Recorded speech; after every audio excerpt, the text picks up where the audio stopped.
I just started working on my flow, working on my bars, working on my delivery. And I worked on it for like 6 months. I studied people like Method Man. I studied people like LL. I got my waves from Nas. I got my bounce from Method Man. I got my songwriting from LL. That's dope. And it was like all of this I just pulled together. Redman, Nas, LL. Who else? Who else was real instrumental to me? I'm trying to think. And then when I started listening to Big a little bit, I wasn't at first listening to Big. I was more like a Tupac fan. So it was like when I got signed to Bad Boy, it was like now I'm with Bad Boy, but I was really a Tupac fan. But Biggie Wow, I didn't know was that. like letting me hear his raps and go get girls for him and stuff like that. Not go get them, but you know, me and C's would just pick up girls and drive them back to the crib. That wanted to be there. Let me put that out there. That wanted to be there. And I learned so Right. much about rap like that. And then one day he was performing at the Apollo and he brought me out. And that was the part that just changed everything. It was like, what else can you be solidified by other than the greatest rapper ever to bring you out on stage and say you're the next one? And once he said I was the next one, I never looked back. I got better every day. I got better on every song. Every freestyle was great. It was like I couldn't miss for like 2 years straight. Anything I hit, anything I got on was just gone. But let me tell y'all something. Mase, MA$E in the 90s. But y'all see Drake, well, not Drake right now, because you know he kind of dealing with a lot of allegations right now. But I'm talking about like Drake in his prime. That was Mase back then. Like Mase was everywhere, man. And fun fact, I'm gonna let y'all know after the interview go off. It was just like this. It was like nonstop. My hand was hotter than probably Drake's. Probably no. I'm not gonna lie to you.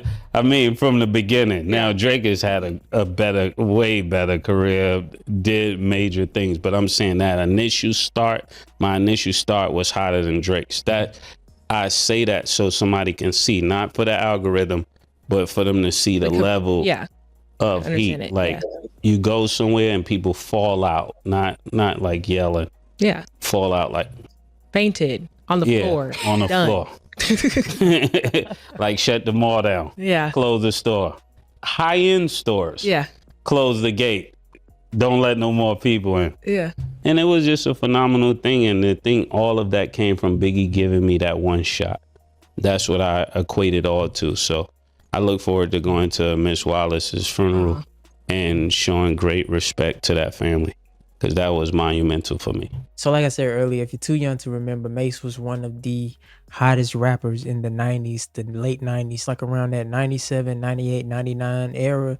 Mase had it on lock. Now, me being a true hip-hop fan to the core, Harlem World was the very first rap album that I ever bought with my own money. I remember it like it was yesterday. My dad, he came to pick me up.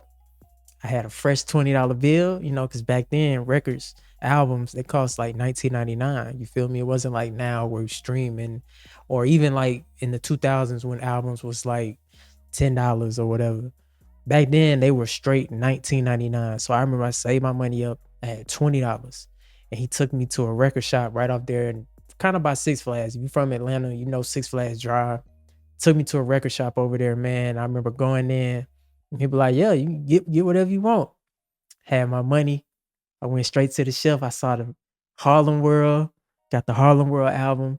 I gave it to the store clerk, you know what I'm saying? They took the little security thing off it, gave my album. I got in the car, ripped the plastic off, and the first thing I did was run straight to the credits, because I love, even that young, I love like learning about who did what and who wrote what. But I also love just reading the lyrics. And that would be the first thing I would do when I would buy a CD as a kid. I would always read the lyrics, because you know I'm young. I wanna rap too. So I would read the lyrics. And that album, man, that Harlem World album was special. From the way it started to the way that it ended. That album is fire all the way through. Another thing that I loved about Mase back in the day and just that whole movement was the fact that they showed love to the South. Not sure if y'all know, or maybe some of y'all do, but 8 Ball and MJG, legends in the South, right? Memphis legends. He had them on his project. Now, me already being from the South, I'm already familiar with Scarface, Ghetto Boys, because that's what my dad was listening to, what I'm saying, growing up, UGK, um, just a lot of like influential Southern artists. And to see New York rappers embracing Southern artists like that was different back then. But it was dope because they was on the same type of time that we on in the South. Like, we some players, man. We ain't got nothing but space and opportunity out here. We like to kick back, chill, smoke a little something, you know what I'm saying? Like real relaxed type of vibes. And Mase was the type of rapper that could easily connect with that. So I thought that was special when I was younger. Like, dang, like he got 8 Ball and MJG on here. And not to mention even some of the deep cuts, like 24 Hours to Live. Banger. And which I want to talk about the hits. You know what I'm saying? What was this? The record, the Bad Boy record. Why are you over there looking at me? You know what I'm saying? Like, that album had hits. And if y'all want to talk about Drake before Drake, Mase was that. Now, I know Puff, with all the stuff that Puff got going on, you know what I'm saying, with the whole, y'all know what Puffy got going on right now, but you can't deny the fact that he also had a part in helping that album be what it was. But man, when I tell y'all, every time I listen to that album, it always bring back memories for me, because it was the first rap album that I was of age to like understand, even though I didn't understand all they was talking about, but I was of age to understand just how monumental it was and just how much it influenced me wanting to be a rapper, and how I used to try to mimic Mase style. Or even to this day, like, you listen to a lot of my raps, even though we some players in the South, but you listen to a lot of like my earlier raps. I was very influenced by like T.I. and of course like Mase, and different people from New York or wherever. But that Harlem World album was special, man. And I encourage y'all, if y'all young, you feel me, you ain't never heard it, man, go listen to Mase Harlem World. It's like a movie from start to finish, the way it start and the way it end. Also, shout out to the GOAT, Notorious B.I.G., one of my favorite rappers of all time, one of the best storytellers of all time in hip hop. And I'll debate with anybody about that.